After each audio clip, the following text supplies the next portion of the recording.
Իտալական ժելատոն պարզապես աղանդեր չէ։ Դա ճշգրիտ հաշվարկի, խորը գիտելիքի ու տարիների փորձի արդյունք է։ Մայիսի 28-ին դհորեկան ընկերության նախաձեռնությամբ Կարպիջյանի բրենդի շեֆ Սվաթին Երևանում անցկացրեց մաստեր-կլաս հորեկա ոլորտի մասնագետների համար։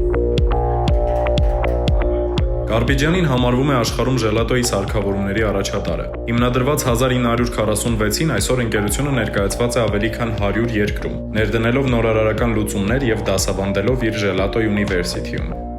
Մաստեր-կլասի ընթացքում մասնակիցներն ուսումնասիրեցին ժելատոյի պատրաստման տեխնոլոգիական փուլերը, հումքի ջերմաստիճանից մինչև վերջնական կառուցվածք։ Քննարկեցին նաև փափուկ պաղպաղակի եւ միլքշեյքի պատրաստման մասնագիտական նրբություններն ու հորեկա ոլորտում դրանց կիրառելիությունը։